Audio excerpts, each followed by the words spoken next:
இந்த women's day ரொம்பவே ஸ்பெஷலாக இருக்க போகுது. ஏன் தானே கேட்குறீங்க? இப்போ நான் ஒவ்வொன்றும் சொல்லிட்டு வரேன், நீங்கள் புரிஞ்சுப்பீங்க. நம்பர் 1, எருங்காட்டூர் அப்படின்னு சொல்லப்படுற ஒரு கிராமத்தில் சாதி மறுப்பு திருமணம் நடைபெற்றிருக்கு. பொண்ணு சைடு இருக்கிற பேரண்ட்ஸ் பார்த்தீங்கன்னா அந்த பையனை வந்து எப்படியானு கொல்லணும்னு முடிவு பண்ணி காரை வேகமாக ஏற்றிட்டு வந்து அடிக்கிறது பார்த்துருக்காங்க.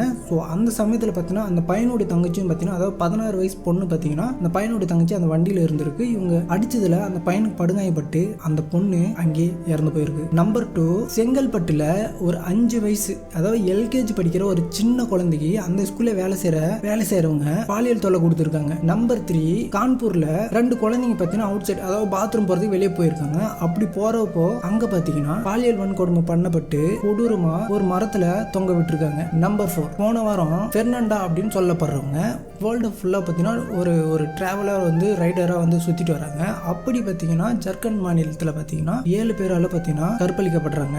அதுவும் கொடூரமா அடிச்சு. 5, பாண்டிச்சேரியில இப்போ ஆர்த்திக்கு நடந்த அந்த கொடூரமான ஒரு விஷயம் யாராச்சும் இப்படி பண்ணுவாங்களா அப்படின்றது கனவுக்குள்ள நினைச்சு பார்க்க முடியாத ஒரு விஷயமா இருக்கு. நம்பர் 6, தென்காசி மாவட்டத்தில் புளியங்குடி அப்படின்னு சொல்லப்படுற இடத்துல ஒரு 4 சிறுமிகளை டாஸ்மாக் ஓனரான காட்டுராஜா அப்படின்னு சொல்லப்படுற 48 வயசு அந்த மூதேவி பாலியல் சென்டர்ல ஈடுபட்டிருக்காரு. ஸோ இந்த மாதிரியான நியூஸஸ், இந்த மாதிரியான கேசஸ்லாம் நம்ம பார்த்தீங்கன்னா நியூஸ் சேனலில் பார்த்தோம், இல்லை நம்ம ஃபாலோவர்ஸ் மூலமாக பார்த்தீங்கன்னா நம்மகிட்ட வந்து சேருது. பட் இந்த மாதிரியான விஷயங்கள் நமக்கு தெரியாமல் எக்கச்சக்கமாக நடந்துட்டு இருக்கு. இதுக்கெல்லாம் ஒரே ஒரு வழினா கொடூரமான தண்டனை பொதுமக்களுக்கு நடுவுலேயே கொடுக்கணும். அப்போதான் திருந்துவானுங்க. பட் அந்த ஒரு விஷயம் வந்து நடக்க போகிறதில்ல. இந்த உமன்ஸ் டே நம்ம உமன்ஸ்க்கு வந்து நம்ம ஆறுதல் சொல்கிறதா இல்லை விஷ் பண்ணுறதா என்னன்னு எனக்கும் தெரியல. நல்லா பண்ணுறீங்கடா. அடுத்த வீடியோவில் பார்ப்போம்.